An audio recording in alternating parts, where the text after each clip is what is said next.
साल था 1973। आइसलैंड के सुदूर दक्षिणी समुद्र में बसा एक छोटा सा द्वीप हेईमाई। सर्दियों की एक शांत रात थी। हवा ठंडी थी, आसमान में बर्फीली धुंध तैर रही थी। द्वीप के छोटे से मछुआरे अपने अपने घरों में सो चुके थे। चारों तरफ सन्नाटा था, बस लहरों की धीमी थपकियां सुनाई दे रही थीं। पर अचानक धरती कांप उठी। पहले तो लगा जैसे कोई जोरदार तूफान आ गया हो, लेकिन कुछ ही पल में जमीन के नीचे से एक गहरी गड़गड़ाहट सुनाई देने लगी। घर की खिड़कियां कांपने लगी, बर्तनों की आवाज आने लगी और फिर धरती फट पड़ी। सिर्फ 1 मिनट में हवा में आग का फव्वारा उठ गया। रात का आसमान लाल हो गया, जैसे किसी ने धरती के दिल को चीर दिया हो।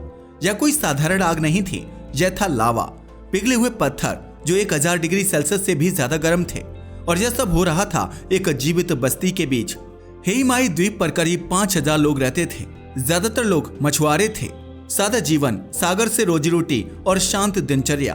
पर उस रात उनकी जिंदगी पल भर में बदल गई। नींद में ही लोगों ने अपने बच्चों को उठाया, घरों से बाहर भागे। हर तरफ अफरा तफरी थी। किसी के पैरों में जूते नहीं थे। कोई अपने पालतू जानवरों को खोज रहा था। चारों तरफ बस एक आवाज थी, ज्वालामुखी फट गया। सरकार ने तुरंत आपातकाल घोषित किया। अच्छी बात यह थी कि ज्यादातर मछली पकड़ने वाले जहाज उस वक्त बंदरगाह में ही थे, तो फैसला लिया गया, लोगों को समुद्र के रास्ते बाहर निकाला जाएगा। बर्फीली रात, हवा में राख का गुबार और चारों ओर आग की लाल लपटें।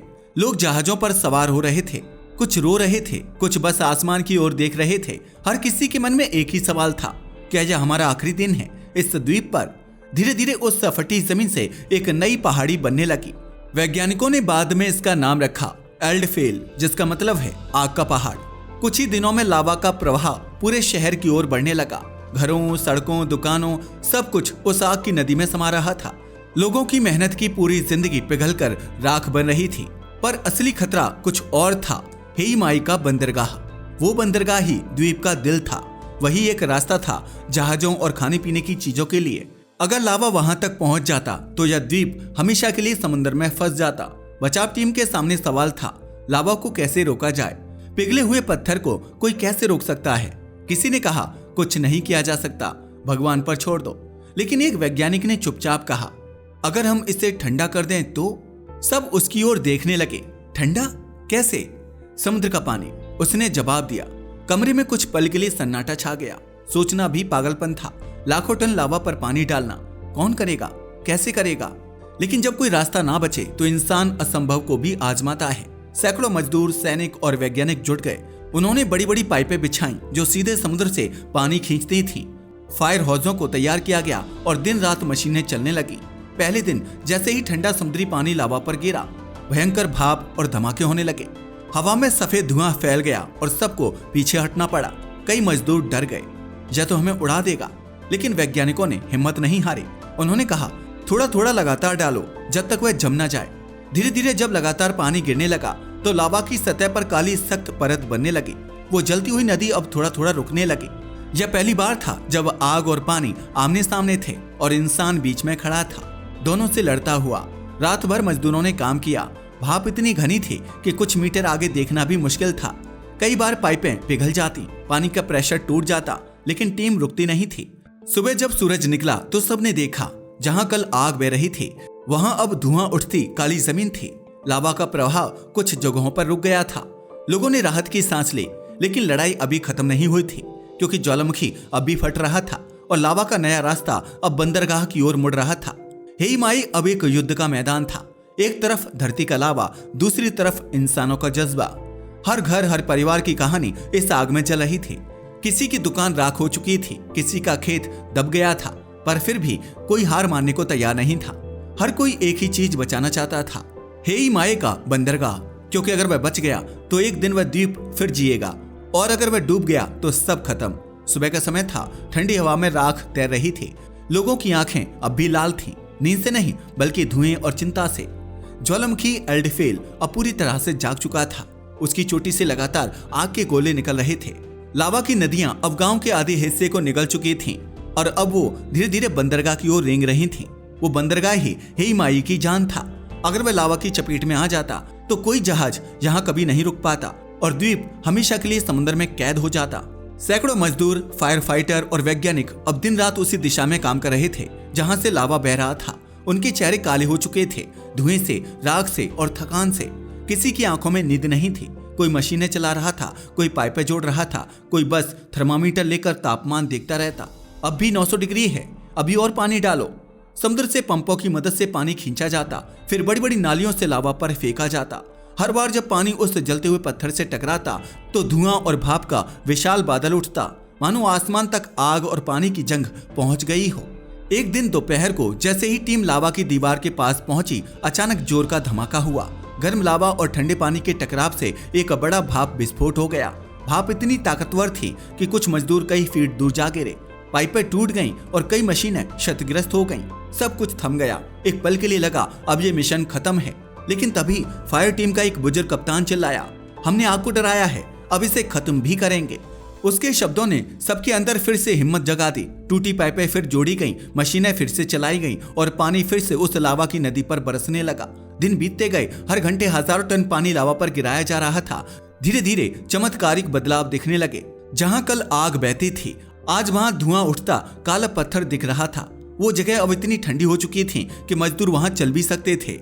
जहां 2 दिन पहले कदम रखना मौत था, लावा का बहाव धीमा पड़ने लगा। कई जगहों पर वह जम गया था और बंदरगाह के सामने एक नई दीवार जैसी संरचना बनने लगी थी, कठोर, काली और चमकती हुई।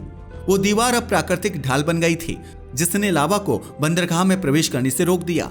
लोगों ने पहली बार राहत की सांस ली, लेकिन ज्वालामुखी अब भी उबल रहा था और लावा का दूसरा प्रवाह शहर की दूसरी दिशा में निकल पड़ा था।